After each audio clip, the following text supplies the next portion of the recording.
श्री शिवाय नमस्तुभ्यम। हर हर महादेव। दोस्तों, स्वागत है आप सभी का सावन मास महात्म में। दोस्तों, आज हम 16वां अध्याय शुरू कर रहे हैं। 16वां अध्याय शीतला सप्तमी व्रत। भगवान शंकर जी ने कहा, हे सनातन कुमार, अब मैं शीतला सप्तमी व्रत की कथा सुनाऊंगा। मनुष्य को चाहिए कि श्रावण मास के शुक्ल पक्ष की सप्तमी के दिन व्रत करे। पहले दीवार पर बावली अंकित करके बाद में उसमें अशरीरी संज्ञक दिव्या स्वरूपधारी 7 जल देवता अंकित करे। 2 लड़कों के साथ पुरुष शरण संगीत नारी, एक घोड़ा, बैल, नर वाहन सहित पालकी अंकित करे। 16 उपचार द्वारा जल देवी की अर्चना कर ककड़ी, दही और बात का नवेद समर्पित करे।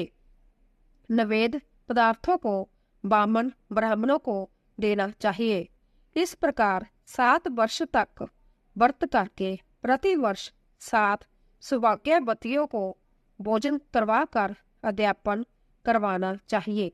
एक सोने की पात्र में 7 जल देवों की प्रतिमाएं रखकर पहले दिन अपने लड़के के साथ उन प्रतिमाओं का भक्तिपूर्वक अर्चन करना चाहिए। दूसरे दिन प्रांतीय काल ग्रह होम सहित चूरू होम करना चाहिए। जिन लोगों ने पहले इसको किया था और उन लोगों को जो फल मिला था, अब मैं उसके संबंध में तुम्हें बताऊंगा। ध्यान पूर्वक सुनो। सौराष्ट्र देश में शोभन नामक एक नगर था। उसमें एक धार्मिक विचारों वाला धनी रहता था। उसने निर्जल तथा विजन वन में एक बावड़ी खुदवाई। उसमें जाने के लिए बहुत सा धन खर्च करके पशुओं के उतरने के लिए तथा प्यासे यात्रियों के लिए जल पदार्थ कीमती पत्थरों की सीढ़ियां बनाई, जो कि टिकाऊ भी थी और मजबूत भी थी। थके बंदे पथिकों के लिए उसने बावड़ी के साथ एक बहुत बड़ा बगीचा भी लगवाया। मगर हुआ यह कि उस बावड़ी में एक बूंद भी पानी ना निकला।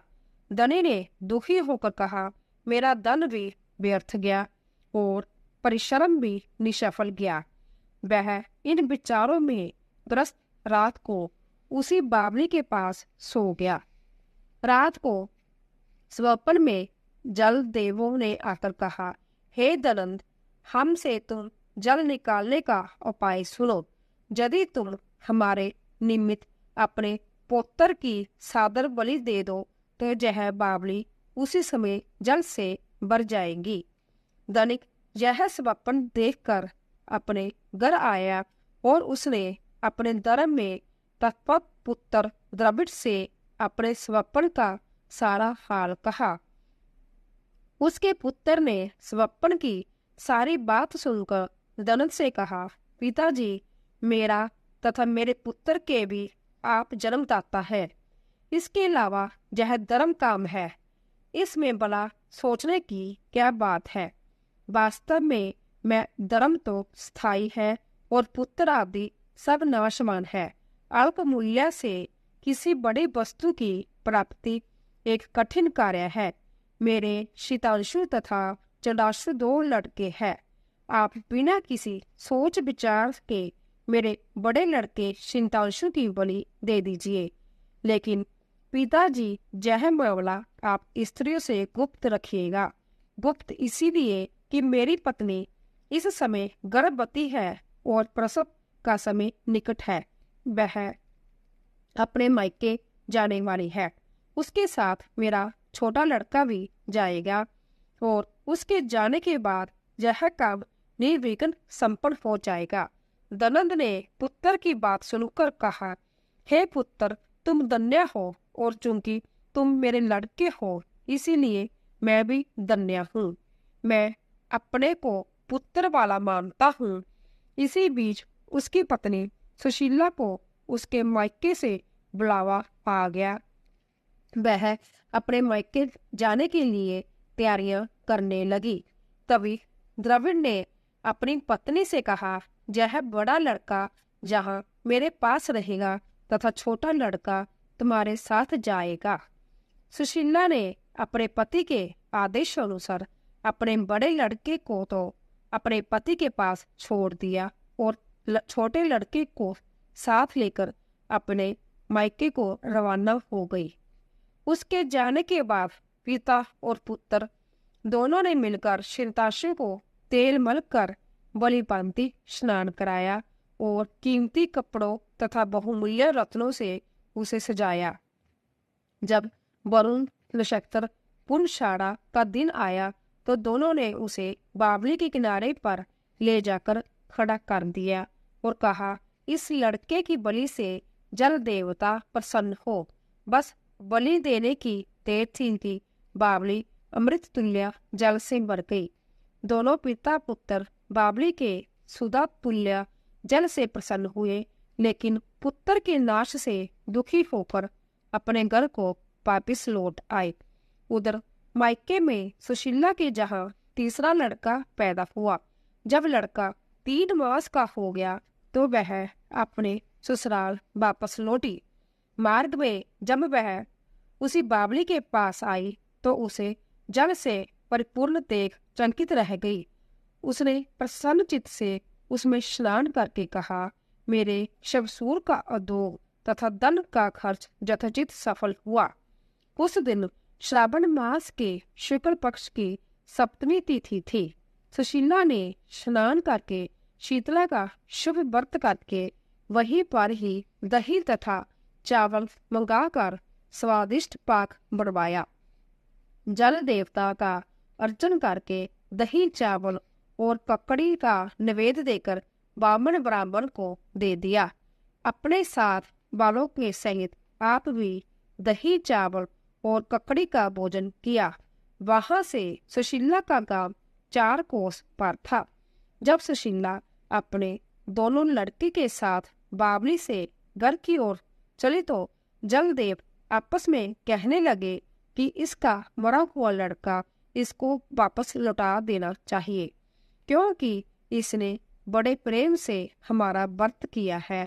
उन्होंने सुशीला का मृत पुत्र जल से बाहर निकाल दिया और उसे विदा कर दिया। अब लड़का पालकी के पीछे माताजी माताजी कहता हुआ दौड़ा। अपने लड़के की आवाज सुनकर सुशीला ने पीछे मुड़कर देखा। वह उसको देखकर चकित रह गई और उसको गोद में बिठाकर उसका सिर चूमने लगी, लेकिन उसने लड़के से कुछ नहीं पूछा। सोचा, यदि इससे कुछ पूछूंगी तो यह डर जाएगा। वह सोचने लगी कि इसने जो बहुमूल्य गहने पहन रखे हैं, यदि इसे चोर ले जाते तो अगर इसको घर में से पिशाच पकड़ कर लाए होते तो वह भला इसे छोड़ते कैसे, और इसकी जुदाई के कारण घर वालों का न जाने क्या हाल हुआ होगा। बस इसी प्रकार सोचते हुए उसका घर आ गया। उसके आने का समाचार सुनकर पिता और पुत्र दोनों सोचने लगे कि सुशीला अब हमें क्या कहेगी और हम उसे क्या उत्तर देंगे। इसी बीच में अपने तीनों लड़कों सहित सुशीला मकान के भीतर पहुंच गई। शवसूर तथा पति ने बड़े पुत्र शितांशु को देखकर आश्चर्यचकित होकर तथा उसके साथ ही प्रसन्न होकर उससे पूछा, हे सुभद्रे, तूने किस पुण्य जब व्रत को किया था? हे बामनी, निश्चय ही तुम पुण्य व्रता हो। इस शितांशु को मरे आज 2 मास बीत चुके हैं। तुमने इसे दोबारा कैसे प्राप्त किया है? तथा बावली भी जल से पूर्ण हो गई है। जाते समय तुम जहाँ से एक पुत्र को ले गई थी और आती बार 3 पुत्रों को साथ लेकर आई हो। शुंभे वश का तुमने उद्धार कर दिया। हे शुभनने, मैं तुम्हारी क्या स्तुति करूं। इस प्रकार उसके शवसूर ने प्रशंसा की और पति ने प्यार भरी नजरों से उसकी तरफ देखा। सास ने भी उसकी स्तुति की। उसने प्रसन्न होकर कहा, यह सब सुमार्ग का पुण्य फल है। वह इस संसार में मनोवलसित भोग कर परम आनंदित हुए। हे तात, तुमसे मैंने जय शीतला सप्तमी का व्रत कहा है। इसमें दही, चावल, ठंडा शीतल, ककड़ी, फल, बावली, जल तथा शीतला देवता कहे गए हैं। इसे करने वाले तापंत्र से मुक्त होते हैं। इस कारण श्रावण मास की शुक्ल पक्ष की सप्तमी का नाम यथार्थ शीतला सप्तमी हुआ। 16वां अध्याय समाप्त।